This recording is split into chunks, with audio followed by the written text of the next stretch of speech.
luxury hotel? Got your passport? Got your suitcases? Got hundreds of thousands of dollars? Well, how about I take you on a tour instead? I'll be checking inside the world's only 7-star hotel in this video, and I'll do my best to show you everything about it that screams luxury. Welcome to Dubai and the Burj Al Arab. And I'm not talking about any old luxury hotel. The Burj Al Arab in Dubai is regarded as probably the best on the planet. Forget 5-star luxury. This place takes things to another level, going not just 1, but 2 better. That's 7 stars. 7-star luxury. What does that mean anyway? Apparently the expression was used in an article back in 1999 when the hotel opened. Spoiler alert, I should say that 7 stars isn't technically a thing, but it sure sounds good and that's really the point. In fairness, the people who run it don't encourage the description. Standing at a height of 321 meters, or over 1,000 feet, the Burj Al Arab, also known as the Tower of the Arabs, took 5 years to complete. Covering 56 floors, it contains 202 rooms, and is arguably the most recognizable structure on the city's skyline. At one point, it was regarded as the tallest hotel on the globe. But enough about the blurb. What do you actually experience at this exotic and wallet-smashing location? Arrival. If you really want to blend in at the Burj Al Arab, you may want to arrive in style. A Rolls-Royce is on hand to drive you in comfort. Or, should you wish to suggest a lofty status, then they don't come much loftier than a helicopter pad. Either way, you need to be the highest of high rollers to access the private resort. Let's say you're stepping out of the Rolls and looking up at this vast structure. Interesting shape, right? It reflects the elegant design of a ship's sail. Ironic, given that it sits in the middle of the desert. Still, forget about a dry and dusty environment packed with scorpions and sand dunes. This is the absolute height of luxury. I'm sure you're dying to take a look inside. So let's act like a wealthy person and get checked in. Reception.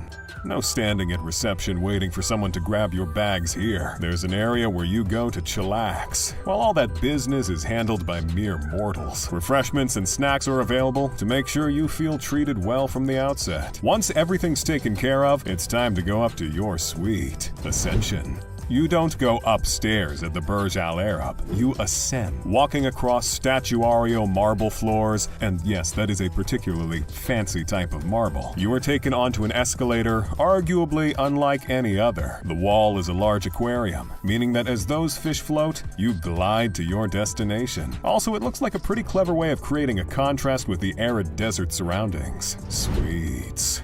Even the most affordable room at the Burj Al Arab is a pricey proposition. That said, the establishment is associated with the highest standards of accommodation. So let's go all the way to the top with the Royal Suite. Situated on the 25th floor, this mind-expanding duplex will set you back an eye-watering $12,341 per night, according to a 2019 article. How much bang do you get for your buck?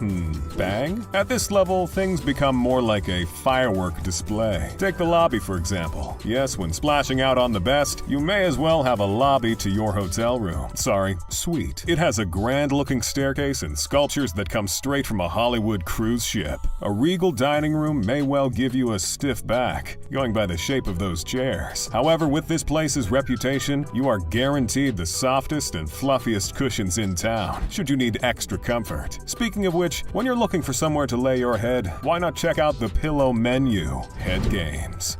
Hold the gold-plated phone. Pillow menu? Yes, indeed. There are no less than 17 different types to choose from. Goodbye stiff necks and farewell spinal contortions. This is a part of a selection called the Sweet Dreams menu that includes duvets and even the type of bed itself. A mattress costing $15,000? Welcome to Slumberland Population U. The bedrooms these pillows wind up in are truly opulent, featuring a 4-poster bed that's placed on what appears to be a velvet platform, complete with steps. See how they've squeezed the bedside table on the edge there? Sleeping here definitely takes you up in the world. There are also a selection of bathrooms, lounges, bars, study areas, and other spaces, giving the impression that you might be in a palace rather than simply one suite. And in case you forgot where you are, the windows run from ceiling to floor, giving unparalleled views of this opulent oasis. Silver service. If you can afford to stay in one of the royal suites, you probably already have a butler, but in case the experience is new to you, there are butlers on standby throughout the hotel. Every floor has them, as well as round-the-clock butlers for those who like things super swanky. Yet, if you don't have household staff members and you're kind of a cheapskate, a regular suite is available for the pricey sum of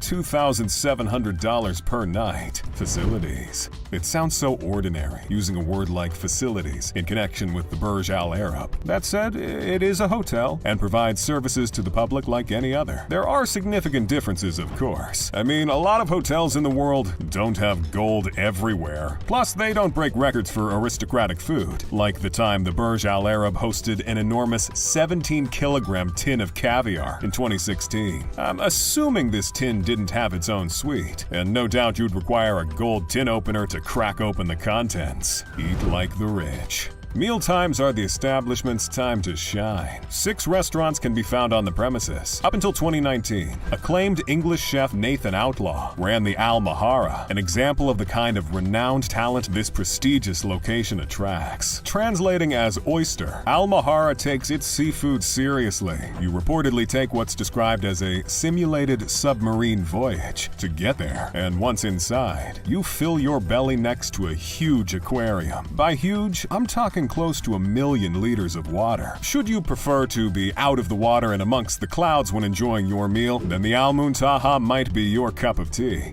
Disclaimer, I'm not sure if they serve tea, but if they do, it's probably the greatest cup of tea in the world. The name translates as the ultimate, and the restaurant is 200 meters, 660 feet up. Vertigo sufferers should probably give it a miss. The cantilever that helps hold the restaurant up is enough to get me sweating from every pore. But hey, at least I'm sweating in style.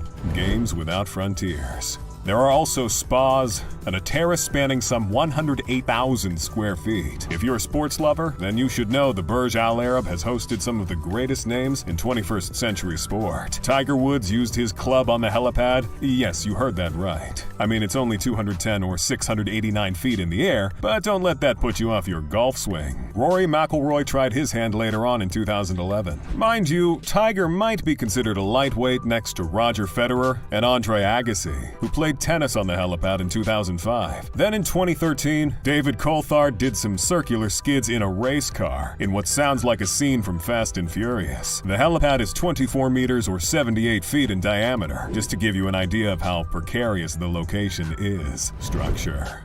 The exterior of the Burj Al Arab has an exoskeleton made of steel. Its distinctive shape means it can withstand the desert winds. However, there's another factor that can really take its toll on the structure: heat. Naturally, the steel expands as the temperature ramps up during the day. To this end, supports were put in place that hold everything in check. Concrete columns keep the hotel in place beneath. There are reportedly 250 of these, and they measure 45 meters or 148 feet each. The columns have been inserted into the sand and form a sturdy base for the artificial island which the Burj Al Arab sits upon. As for the sail design, well, that's more literal than you think. Not only is it shaped like one, it also features a white textile covering on the main facade. This is reportedly the largest section of fabric on Earth. Only in Dubai, right? The atrium of the hotel is the tallest of its kind in the world, according to Guinness. And while it isn't the tallest building in the world, it is apparently the tallest one used as a hotel. Origins. Currently managed by the Jumeirah Company, the hotel was built on a location previously known as Chicago Beach. British architect Tom Wright designed the structure, and several entities were involved in the construction. The idea was to transform the area from what used to be a Middle Eastern fishing village to what's regarded as the apex of 21st century business. In the 1960s, oil was discovered in the region, leading to the development of the city as everyone knows it today. This colossal effort was spearheaded by Sheikh Rashid bin Zayed Al Maktoum. What he started has created awe around the world, though you don't pull off what seems impossible without compromise. Some interesting, shall I say, quirks of the system over there have left even the most luxurious premises lacking in certain key facilities. What am I talking about? Well, hold your nose briefly as I talk about the hotel's downsides. One thing about building a luxury hotel in the desert is the absence of a fully functioning sewer system. You certainly get waste management in Dubai, but this doesn't appear to extend to spots such as the neighboring Burj Khalifa Hotel. Not only does it not have its own sewer system operating separately to the city's setup, it needs the, let's call it business, to be transported down soundproof pipes to trucks, who transport it somewhere else where it can be treated. You've got to take the rough with the smooth, and Dubai is a classic example.